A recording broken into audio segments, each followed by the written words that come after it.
into play. This is Let Your Voice Be Heard right here on WHCR 90.3 FM, the voice of Harlem. We are here on Let Your Voice Be Heard after a 2-week hiatus. And this is Stanley Fritz. I am excited and slightly hungover, but I'm here to see you and celebrate and talk about politics. I'm also here with 3 people who came in to steal my thunder, but we all know that I am the star. And because I'm the star, you can follow me on Twitter at Stan Fritz. You can follow me on IG at Stan Fritz. You can follow me at Snapchat as Redacted because I don't play that name anymore because I don't use it. And I'm also here with Selena Hill, Tammy David, and of course, Evan Mastronardi. Good morning. Thank you, Stanley, for that raspy introduction. That raspy voice. Shout out to everyone who is watching via Facebook Live and Instagram Live. This is Let Your Voice Be Heard. Excuse me. Formerly known as Let Your Voice Be Heard. This is Be Heard. Yes. Where we talk politics, race, and culture. And we do that all from our very diverse perspectives, and of course we want you to let your voice be heard regardless by leaving us comments on Facebook, and you can also call us up at 212-650-6903. We have such a great show lined up. I mean, besides the coronavirus, I drink Modelo's, so I'm fine. Does that work? Nah. Yeah, this is better anyway. Cause you put the lime? Nah, fam. Yeah. No, you get bit by a tick, so then you get the lime. So now you got a lime with your corona. I don't know. You see? So that probably doesn't work. Yeah, you're not going to be my doctor anytime soon. You guys are please. Jeff Harrison, what's going on? I see you watching us on Facebook Live. So besides that, we'll be talking about the South Carolina primary. That was a big deal because that was where we had a strong voting bloc of African American, especially Black women. They voted. Obviously, they elected Joe Biden. And Super Tuesday is literally in like 48 hours. So we got to talk about that, and we need to talk about all the hate Bernie's been giving. Like, I'm unapologetically like riding for Bernie since 2016. Wait, I thought you were going for Biden. You need to don't play yourself, Stanley. Don't do that. There was a show when the primaries first started. I remember because we all got on your case about it. You said you like Biden right now. Can you pull receipts later on? I can absolutely pull receipts now. I'll clarify. I think it was when we were talking about how Biden said he would consider a Republican running mate on the as vice president, and then I said, Stanley, I've never said that. So, like, you just, like, can you just stop with the... No, for real. I got the receipts. I'll get it later. No, you don't. I'm pleading you don't. I'm pleading all the fifths right now. I've been, first of all, I'm a loyalist. I've been with Biden since, Bernie since 2016. I know he was Ooh, Freudian slip. I even remember who was here. It was me, you, Alyssa, and Josh. And we all looked at you like you were brazy. Nah. Yeah. So you're the only person in the world. Either way, it doesn't matter. She's Team Bernie. She's rocking with the boy right now. Still trying to put so much dirt on my name. You wasn't with him shooting in the DSA. He's in his bag right now because he's feeling confident and cocky. So just ignore him. Move on. I got a shape up 2 weeks ago, feeling fresh. Might get another one. Well, you could go 2 weeks. Now, my hairline ain't like that. I got to go, like, every week till I was broke and unemployed. Well, damn. Well, just to let you guys know, too, you can follow me at Instagram, at Miss Selena Hill. You can also follow me, Twitter, at Miss Selena Hill. But shout out to everyone who's watching right now, Facebook and Instagram Live. We're Ramdot, Jeff, Naledi. Thank you all for watching. We're happy to have you on here with us. Invite your friends to watch with you. And now for Tammy, and I'm sure Stanley won't try to throw any dirt on your name. I know. I wasn't throwing dirt on your name. I feel like I'm the show's like new angel, even though I'm like really problematic and like weird. Y'all just love. I'm like the baby, you know. You can't be mad at me. Thanks for the all youngest the child. It's good to everybody's weird. It's good to be weird. Yeah, it is good to be weird, and it's good to be unapologetically yourself, which is why I love this show.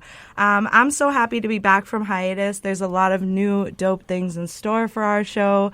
If y'all don't know, I have been pulling a lot of my effort into making the show more internet friendly. So, you know, if y'all see us on social media, those wacky tacky memes, throw me some likes, throw me some love, and most importantly, throw me some suggestions because we're rebranding and we're sticking to our community-based theme and we want to get you guys at the center of the show. So if you want, follow us, Be Heard Pod, Twitter, Instagram. Follow me, Miss David, if you nasty, and throw some suggestions in my DM. Absolutely. Is that the only thing you want thrown in your DM? All right, going on a break now. Wow, we really starting it. Wow. Evan, real quick, how can people find you? You can find me at _Master Nardi, and of course with my boy, the fellow faithful, thoughtful thoughty, Stanley Fritz. I am no need to be faithful. I was about to say, but I remember we're on FM. Let's not be trash. Let's not be trash.com. Word. And I heard we need to get headshots now, so I need to get really professional. Yes, you should definitely have a headshot, Evan. I've for never sure. had one. It's okay. We'll hook you up. Yeah. We'll work it out with my iPhone 8, which is trash. But anyway. iPhone 10. On that note, we need to take a quick break. When we come back, we're talking about how Oprah fell on stage and how people think it was because of Illuminati. No, the spirit of Kobe. Seriously, that's what people were telling me. Kobe is that petty. I didn't see this. We'll be right back. Just let your voice be heard. Oprah fell. Oh, Lord. Turn it down. He's like, the first person that played with me got shot at. That sounds like extreme violence. We are back on Let Your Voice Be Heard on 90.3 FM WHCR, the voice of Harlem. If you were just tuning in, this is Stanley Fritz, fresh from Yale University, because I was not smart enough to go there. I didn't have enough money to pay my way into there, but I can go for conferences where I sit in one room and don't see any other part of the campus, and that's exactly what I did. But if you are just tuning in, we are here for the news roundup to talk about things that made you laugh, cry, curse, flip a table, or just listen to Money Bag Yo. And as we jump into this conversation, make sure you know you're ready to hear from Selena Hill, Tammy David, and of course, Evan. He's available, ladies. Master Nardi. Okay, before we get to Oprah, can we, first and foremost, let's talk about Tom Steyer, because he dropped out of the race. But not before he was backing it up with Juvenile and the Hot Boys on stage. And obviously, Black Twitter has been going at him, and it's caused a lot of backlash for him. He's pandering. I get it. You know, him and his wife, and I believe his daughter were upstage, like, trying to twerk or do whatever they were doing. But can I, like, just say and not be judged by, like, I honestly, like, thought those videos were hilarious. And if I was at that concert, I probably would have been screaming, "Go, Tom, go." Girl, I can't even judge you because it's objectively fun and funny. Like, we love the turn up, and, like, you know, it is pandering, but there's a reason that it works, you know? Like, we love to see the intercultural mingling. You know, when Hillary did it in 2016, the Dominicans were eating it up at that Domino's table. We loved it. Yo. Did you love it? Did you love it? Not when she said, "I carry hot sauce in my bag." I was swag. That was dry as hell. She carries sriracha in her bag. No, she carries leftover Chinese food. She carried Texas Pete's. Okay. Anyway, if it's not Cholula. Anyway, so I mean, I saw it. I thought it was fun. I'm just looking forward to the memes. I'm like everybody else. The memes, like, they're all the videos. Yeah, the memes are coming too. The memes are coming. But still, let's talk about Black Twitter's response. Like, a lot of people were outraged by it and like really upset. Where did you fall? Because I was laughing. I couldn't stop watching those videos. But where were you? I was also laughing. That was funny as hell. I could not stop laughing. It was so funny because if you look at him, like, all the black people, you know, what number do the white folks dance on? Because they was dancing on the 9s and 25s. Like, I didn't understand what they were doing. And then I saw his wife up there. Her name is Kitty or something like that. Kate Taylor. Oh, yeah, Kitty. So Kitty was going ham. Tom Steyer threw it in a circle for that black vote. And you know what? He didn't do that bad in South Carolina, for what it's worth. He did better than Elizabeth Warren. Whoa. Is it bad that whenever I see, like, awkward dancing and stuff, my mind immediately jumps to, like, sex and how dry it must be? Like, I see him moving on the 5s and the 21s, and I'm like, oh man, no rhythm. No rhythm. That offbeat thrust. Yeah. Listen, man, everybody got rhythm in the bedroom. Does everyone? I disagree. Don't hit on Tom. Tom, listen, he ain't win Kitty's heart from just giving wax strokes, you know, like he's here. Well, he is a Can billionaire. we say wax strokes on? Oh, that's true. His money is long. This ship has sailed at this point. Well, speaking of ships sailed, let's talk about the Diamond Princess cruise ship that came back and brought 55 people with coronavirus to the U.S. God, it's 55? Wait. Okay, so there have been, obviously I've segued. Are they in the Bronx or no? No, they're not in the Okay, Bronx. good. No, they're in the Mostly on the West Bronx. Coast. Mostly on the West Coast. So there were I don't 71 confirmed cases of coronavirus in the U.S. Black people don't get coronavirus because our skin is made from Hennessy and slavery history. So the rest of y'all, good luck. Borderline offensive, nonetheless. But we did have our first coronavirus death yesterday. A man in his 50s who had underlying health conditions. Was he black? No. Exactly. We can't catch corona. I wish that was true. That's gotta be a new Stanley. sweater. That's not I true. wish guys. I That was. is Can I be not true. problematic? Stanley, that gotta be a new sweater. All Can't these catch corona. all these numbers that they're giving are meant to scare the public and are meant to be fear-mongering. Like, if you actually look at the numbers, first of all, we know the coronavirus genome like within weeks. When SARS, it took like a year. And they are not talking about the 40,000 recovered cases. Most of the people dying are, don't want to be offensive, but they're old or immunocompromised. They're people who, are susceptible to like the common cold. I don't know what immunocompromised means, so I'm gonna take it as offense. Watch your mouth. Well, it means you're not drinking enough Hennessy. That's exactly what okay. it means. Well, I had Yeah. too much wasap Well, yesterday. to Tammy's point, the numbers are definitely in our favor. You have like such a low percentage chance of ever catching a coronavirus. So there have been 86,500 cases on a global scale, and at least almost 3,000 of those people have been fatal. But almost 3,000 of them were in China. And just a Damn. correction, there were only 44 Americans who courted aboard the Diamond Princess cruise ship. I said 55. The number Diamond Princess? That's what you call that? Yes, the 44. Did they pay Trina for that? Because that's her name. Honestly, I doubt it. See? That sounds like Hello Kitty culture to me. White man always taking black intellectual property. Everybody knows Trina is a Diamond Princess. Well, Evan, there's also some travel bans to Italy and South Korea. Oh, you brought up Italy on purpose. No, Evan is I did Dominican, it. all right? I did it. No, I As just long wanted as to I know. could go back to DR, I'm good. I just wanted to know: are you feeling fearful, or do you feel like Tammy, who says like, "Hey, it's just like fear mongering"?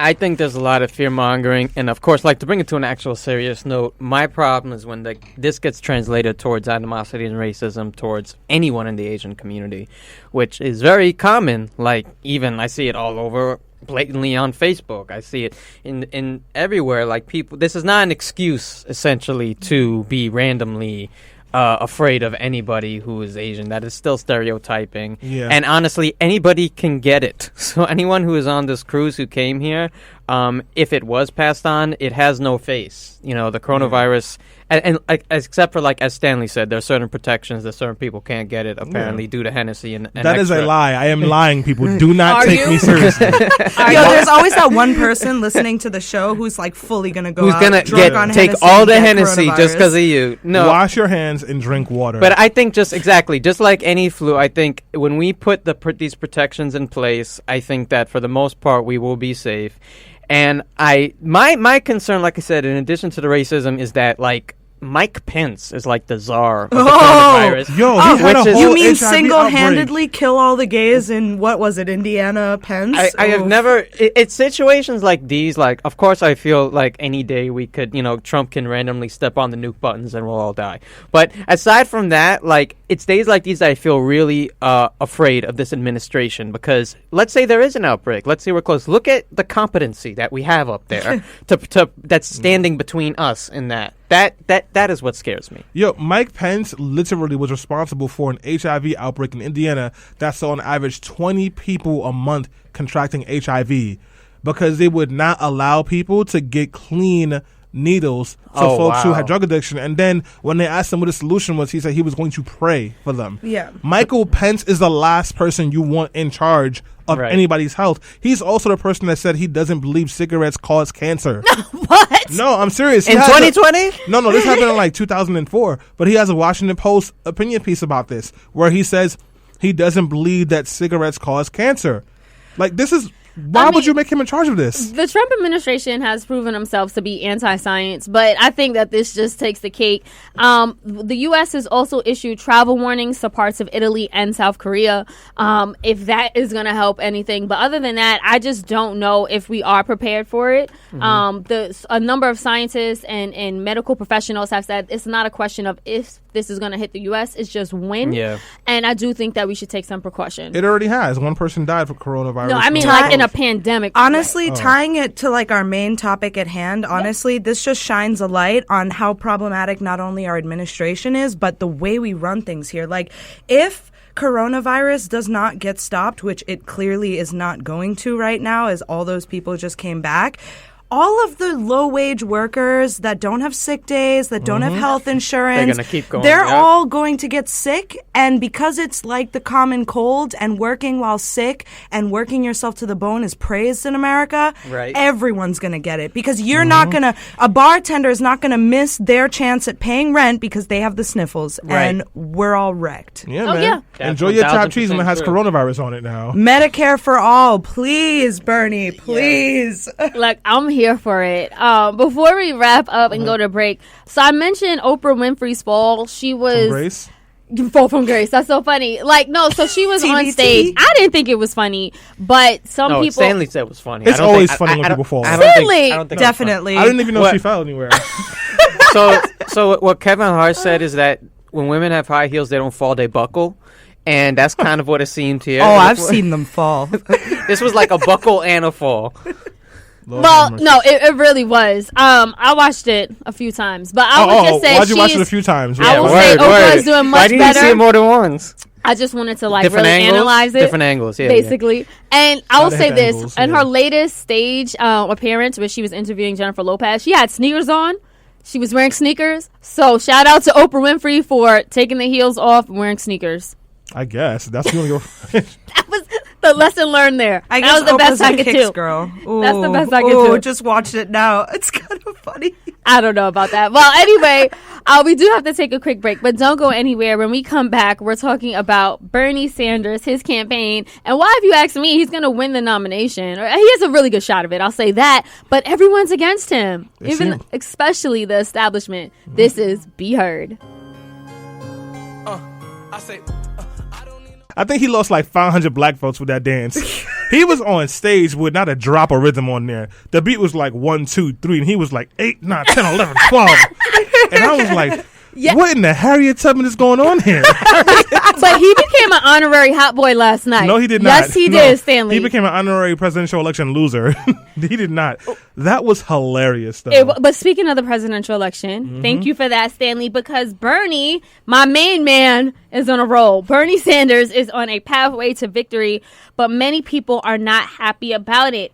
He had a strong performance in the Iowa caucuses and victories in both New Hampshire and Nevada. He is also overwhelmingly overwhelmingly the most popular Democratic presidential candidate amongst young Americans. In the Nevada caucuses, for example, he received 65% of the vote from voters aged 17 to 29, while among voters ages 30 to 44, he received 49% of the vote. But in addition to doing well in the polls and most of the state primaries, his campaign disclosed earlier today that he received $46.5 million in donations in February. Damn. Yeah. Backing it up. Oh, yeah. So he has the money, too. It's the votes, the popularity, the momentum, and the money. As a result, even though Bernie's momentum is on fire, even though he lost last night in the South Carolina primary. Did he? I mean, but we expected that. Nah, he lost. Yeah, no, he did. He came in second place. However, despite all of his success, Democratic leaders and members of the establishment refuse to admit that he is the front runner in the Democratic primary race.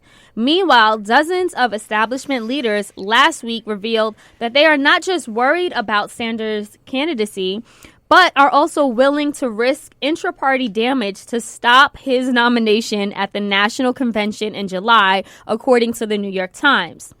In addition, the New York Times reports that 93 superdelegates showed overwhelming opposition to Bernie Sanders, and that if he did get the nomination, they may be willing to even have a brokered convention, which we'll go into detail in a little bit. So basically, members of the establishment, they are willing to entertain recruiting at the convention dark horse candidates who aren't even running right now. And basically, they're willing to jeopardize the party, the establishment, all the work that these candidates have been putting in for months and years on end, and the voters, because they've garnered support from people like us, they're willing to jeopardize all of that so that they can maintain the status quo. So I want to kick things off here by asking, what was your reaction to the South Carolina primary, Stanley? You mentioned that you were kind of surprised by the results Bernie had. I knew that Joe Biden was going to win. He won with 50% of the vote. Well, 49% of the vote. But that's a pretty resounding victory. All the polls had him up by maybe 1 or 2 points against Bernie and said that Bernie was surging. He got 49. Like, just to put it into context, he got over 150,000 votes, and Bernie came in second and got 64,000 votes. That's how much Biden won by. And in one election, he's already caught up to Bernie's delegate count. So Biden won 39 pledged delegates in that election. And now all of a sudden, he has 40 and Bernie has 57, which puts Biden number 2 as far as election victories and delegates in this primary now. This is pretty impressive. I did not think he was going to do this well. And because of it, and because so many folks have issues with Bernie because they think that he's going to hurt down ballot races or whatever they're afraid of, this puts Biden very much so in play again. If you were listening to the news yesterday, they were saying that it's now a 2-man race. Tammy, what are your thoughts on the primary and the results? Honestly, it went exactly as expected, and I don't know, as a Bernie fan and also like not a Democrat, I purposefully change my party out of Democrat like when Bernie is done running because I don't want to be associated with it.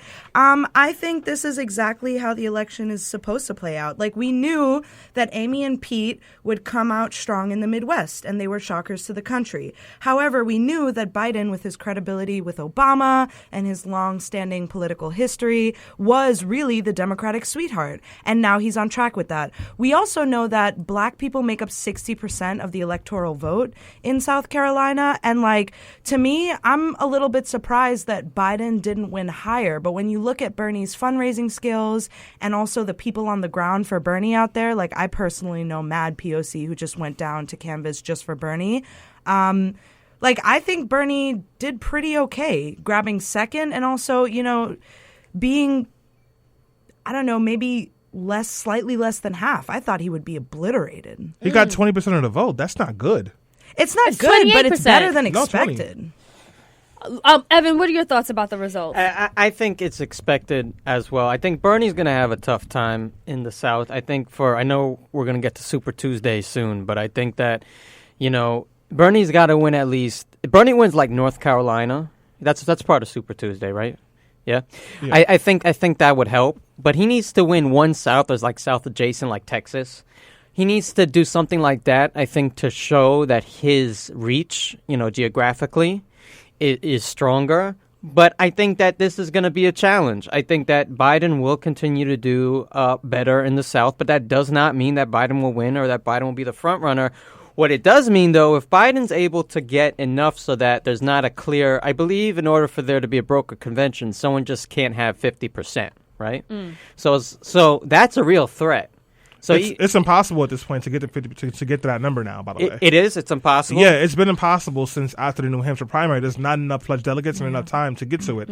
There's like, so you would have to have happen. Can I? Say it. Like, I'll try, like, I'm not an expert on this, but I'll simplify it as much as possible. Say, in order to like win a nomination, you need to win 100 pledged delegates, right? And every election you win like a certain amount of like delegates for each of those races. There are 7 people in a race right now. So so from the start, you would have had to win overwhelmingly in order to get all the delegates. No one has done that until yesterday with Joe Biden, right? So that means that at the end of this primary season, going into the convention, whoever's in the lead is not going to have 50%. They're going to have a good chunk of the delegates, but they would then need every state to nominate them and vote for them. Now, before we were doing primaries where people got to vote in individual states, you would have just like regular party representatives and delegates who would negotiate on the floor, and they would decide who to pick. What could end up happening is that folks could gang up and put their delegates together to oust Bernie since you don't have a majority and get somebody else to 100. So like that's going to be really interesting to see. It would be, but I also think that if that happens, I think that ensures a Trump presidency once again. Yeah. Oh, yeah, absolutely. Because you have divided, the electorate is already divided, even on the Democratic side, but that will just further it to the point where I think the turnout will decrease to such an extent that he will be assured the presidency. And that just goes to show you that the establishment Democrats, they're doing pretty well under Trump. Yeah. They don't really care. They don't care. Like, they just want their person. They just want their interests. They will let this country have another 4 years of Donald Trump if their version of, neoliberal, centrist, capitalist, Democrat isn't nominated. Yeah. Great point. And Stanley, you are right. Bernie Sanders gained a little under 20% last night at the primary, about 19.9%, I believe. And Joe Biden showed out. He got a lot of the percentage. But to an earlier point that Evan made, I wasn't surprised that Joe Biden won. I don't think any of us were. I don't think Bernie needed to win South Carolina. More than 2 million people have already cast ballots in the Democratic primaries in Super Tuesday states, which can potentially limit the bounce that Biden picked up in South Carolina. That's number one. And number two, Sanders is expected, he's already leading in California by 20 points, according to polls, and he's also up in Texas. Victories in those two states in particular and elsewhere could ensure that he wins on Super Tuesday in about 48 hours, and he'll have a significant lead in overall delegates. So I'll say here, because we're talking about how the Democratic establishment, they are trying to stop him. There are a number of Congress people reportedly in the news who will not admit that he's the front runner. There's people who are pressuring Pete Buttigieg to drop out so that Joe Biden can win and get more of that base and start and win more of the conservative and the moderates so that they can take out Bernie. It's basically like this machine is doing any and everything possible to take Sanders out. And the question is, why, right? Why would we risk having a brokered convention? And why would we risk alienating so many of the voters and the people that are supporting Bernie Sanders? So I think there's three particular reasons that folks should really understand. The first one is a simplest solution. What Bernie is proposing will be a huge shift in power and a huge shift in money and resources. And the money and corporate interests don't want that, because in order to pay for Medicare for all, free college tuition, universal housing, all the things Bernie is talking about, you have to raise taxes on the rich, on everybody, but on the rich to a significant amount. They do not want that, because once you get those things, you can never take them back. That's one. Two, there are some folks who are of the belief that because Bernie's politics are so far to the left, quote unquote, that it'll hurt down ballot candidates and it'll stop the Democrats from being able to take back the Senate, because then you'll have folks who will be running for U.S. Senate, but then they have to defend Bernie's stance on universal health care, which is a lot harder to do in red states. And then the final piece is we have stigmatized socialism in a way that a lot of people consider it authoritarianism, and it's not. But a lot of people see it that way. So some in the Democratic establishment are worried that if Bernie is the front runner and wins, then Trump is going to call him a socialist and call him Fidel Castro and call him Cesar Chavez, and we're going to lose the election because everyone's afraid of socialism. Well, before we go on break, I just want to say here, because the pillars of Bernie Sanders' political revolution, the movement that he started years ago, is raising the federal minimum wage to $15 an hour, launching a Green New Deal, expanding public housing, boosting government support for organized labor, tuition-free college, pay raises for school teachers, dismantling the prison industrial complex, legalizing marijuana, and, of course, Medicare for all. I mean, you are talking about things like this, campaigning on things like that, that directly speaks to me. That directly speaks to progressives, the working class, people of color, the people that this system does not work for and does not favor. My question is, before we go on break, Tammy, is the message that Bernie Sanders is putting forth, is it resonating with working class folks, with people of color, with older black people? Because he's literally trying to work in favor of us. Yeah. But, the propaganda is, he's a socialist. This is something that is really tough on my heart personally. I was really sad watching the South Carolina results because honestly, I knew it was going to happen. But in my head, I was like, why are black people voting against their best interests? Bernie Sanders wants national rent control. Do you know how much money that would save our single moms in the hood, our families struggling to get by? But To be honest, I also see the issue of relatability, right? Like, Black people have not really had a space and a center in leftism in the country. Like we talked about before in our Black Liberation show, talking about Jay-Z, Black people have never had a seat at the table, so we don't know what it's like to succeed in capitalism. We kind of just see, okay, like, there are Black CEOs now. There are some of us leaving Harvard. There are some of us getting in, so maybe this is starting to work. Also coupled with, the fact that we haven't been really involved in politics. Like, we're now getting to the first Black woman to X and the first Black man to X. And so we've never been invited into these spaces, so we don't necessarily know how to do our research and to find out which policies really work best for us and how it'll affect our future in the Senate. On that note, we do have to take a quick break, but when we come back, we'll continue the discussion. Great point, Tammy. Are most people, voting against their own interests because they don't want to vote for quote unquote democratic socialists? This is Be Heard. We are back on Let Your Voice Be Heard on 90.3 FM WHCR, the voice of Harlem. If you are just tuning in, this is Stanley Fritz here with Selena Hill, Tammy David, and of course Evan Mother-Lovin' Master Nardi from Corona. I can't make that joke right now. Damn it. Well, he's from a good part of the neighborhood. Selena, take it back. Oh, yeah, no, I just want to read this comment we got on our Instagram Live. Joe Swan says, the corporate donors grease their palms too. Those donors are afraid of Bernie. And before we went on break, we were talking about Bernie's campaign, his policies, his agenda. And why is it that it's not resonating with more people of color, African-American voters, especially those who are older? Evan, I know you want to chime in. Yeah, I had a follow-up. So something I've heard is kind of the expression, the devil you know, right? Yeah. And to many people, Joe Biden, as an older, white, somewhat centrist, moderate Democrat, is the devil you know. Mm-hmm. He is the Democrat that people are associated with. Even if there is criticism, it's like, the extent of that criticism. And when Bernie, and I even heard someone say it the other day regarding Bloomberg, which is that I know that type of white man. I know that type of politician. And for many people who lived to me, he is not someone who should be president because of my knowledge of him. And I think there are many other people, including, people of all backgrounds who feel that way. But I understand the other perspective, which is, well, I know the extent of this moderate. I know the extent of this centrism. I know the extent of this, white, supposed liberal progressive. Bernie's promising all these new shiny things. And the things that I support, and there's things that many other young people support. But maybe some people in South Carolina think, where does this come from? Mm-hmm. Does this person really have our best interests at heart? And Bernie does have a history. I think he has been doing a lot of this all his life, but he also does not always have the best, let's face it, he doesn't have always the best rhetoric. Bernie does not always have the best way to communicate to voters sometimes. So I'm just saying, I don't want it to look like it's a random choice. I'm just throwing that out there, what some of the reasoning I've heard is. No, good point. Stanley, quickly. The fact of the matter is a lot of Black voters in the South are conservative.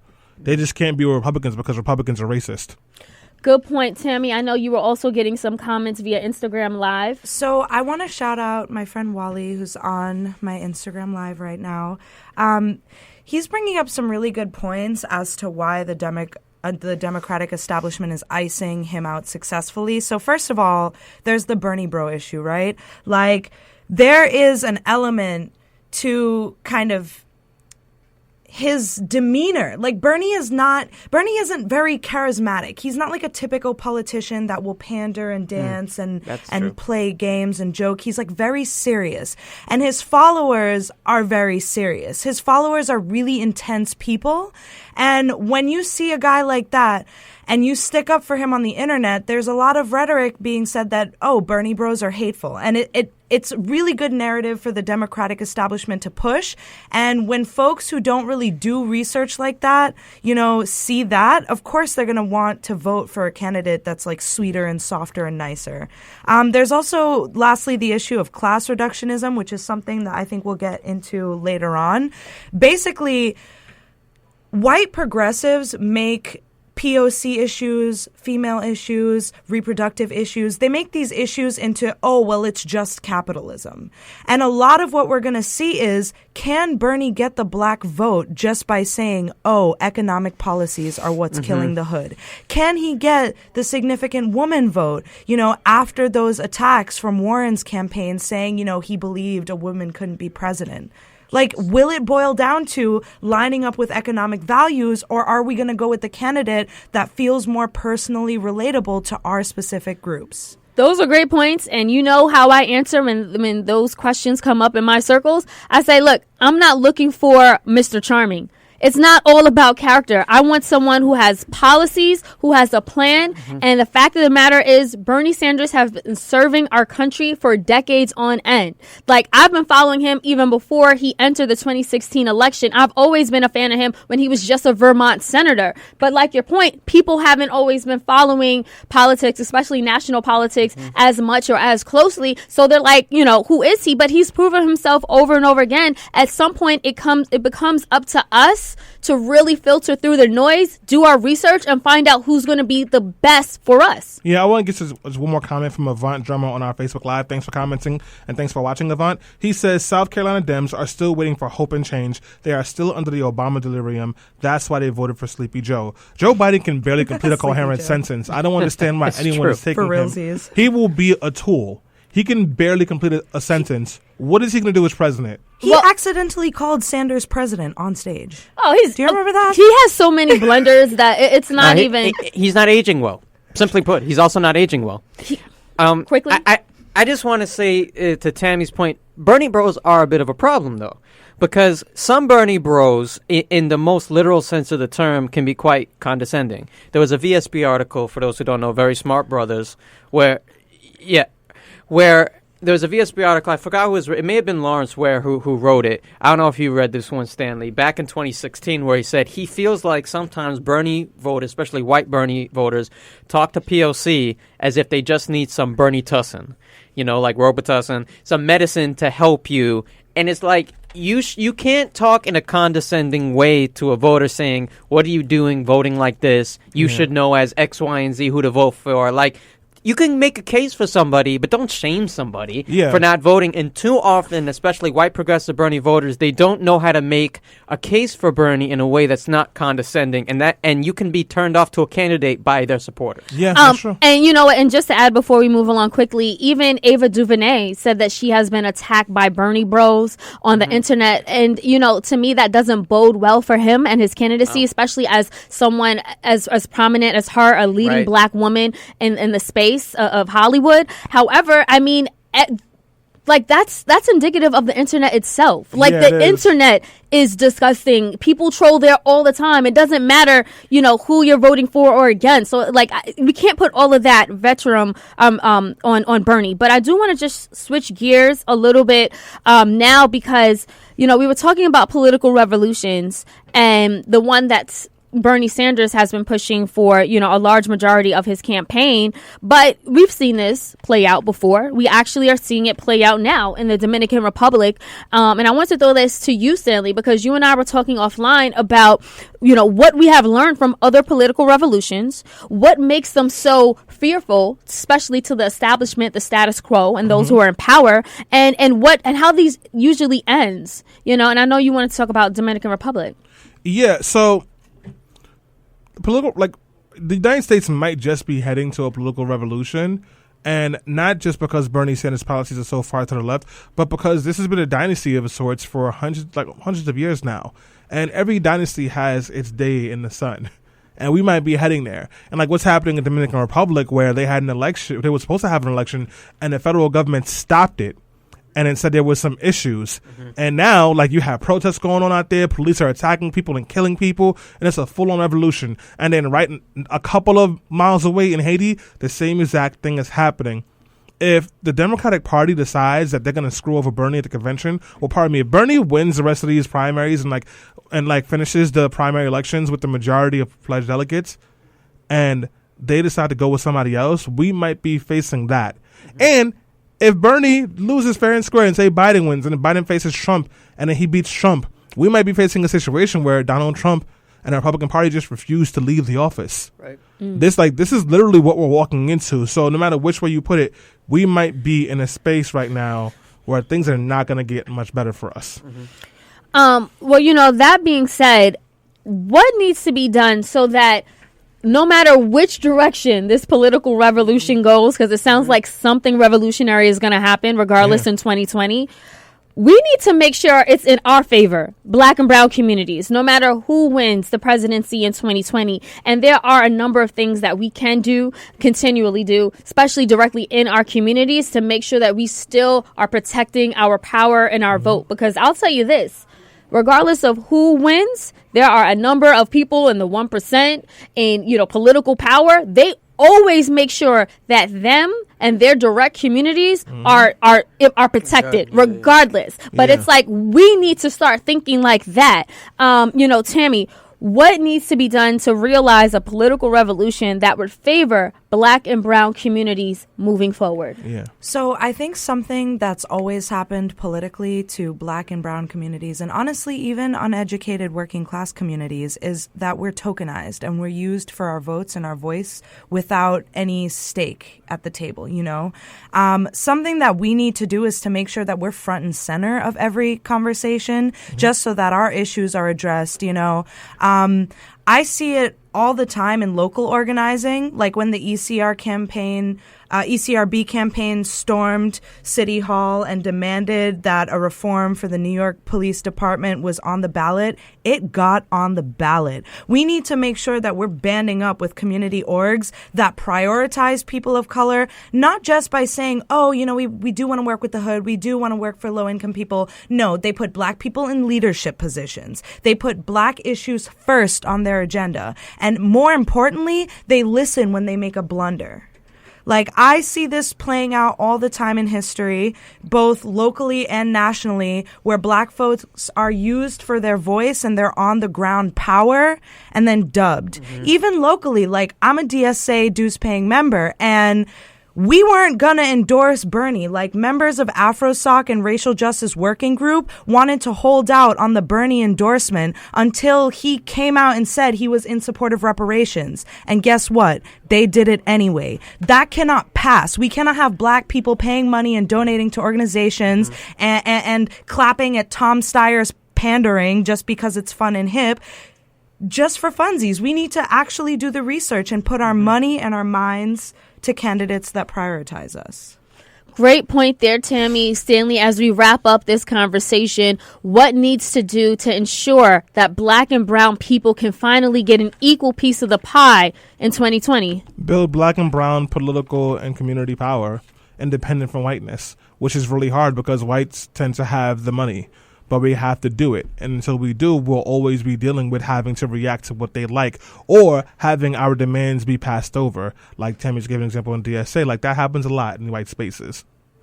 And just, Evan, quickly, closing comments. Yes, I agree with what everybody said, but I also think to go specifically to Bernie has to acknowledge race more in order for this to happen. It's true that a lot of these policies will help all working class people, but he needs to show as a candidate that he is cognizant of the struggles of the plight of the past, including reparations, and of the future plight that so many of his diehard supporters go through.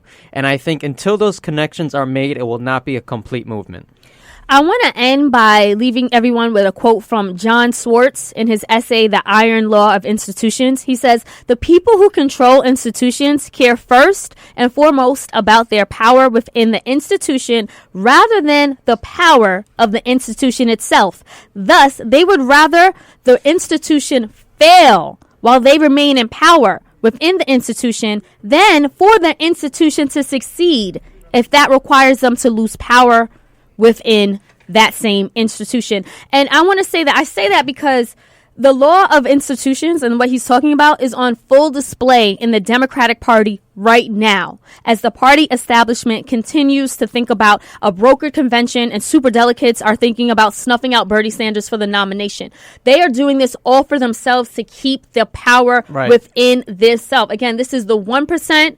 This is white supremacy playing out in its all its glory. And it's up to us to remain cognizant and in full effect on the ground when it comes to taking the proper action. That means organizing. That means supporting the candidates that have our best interests at heart. And I get it. Bernie Sanders, he is a white man. He has had some problematic moments throughout his tenure, and he's also a victim of white supremacy and racism itself. However, if you ask somebody like me, he's the candidate that is going to best represent our interests. And even when he's not, or even when he's wrong on things, at least he'll be open to listening.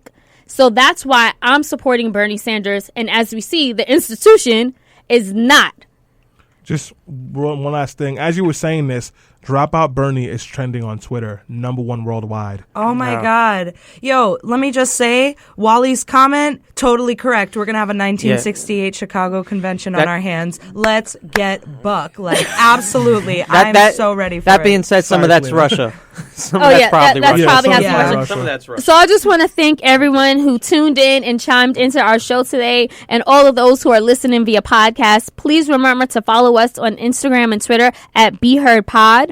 Like our page on Facebook at facebook.com/letyourvoicebeheard, and subscribe to our podcast. Lastly, please support us by giving a few dollars each month via our Patreon campaign, which is patreon.com/BeHeardRadio. We need money, y'all. We're trying to rebrand. So if you want some poppin' stuff, you better pay up, all right? Bernie got 46 mil. We're looking for 45 mil. At this very moment, women make up more than 2/3 of the world's illiterate people.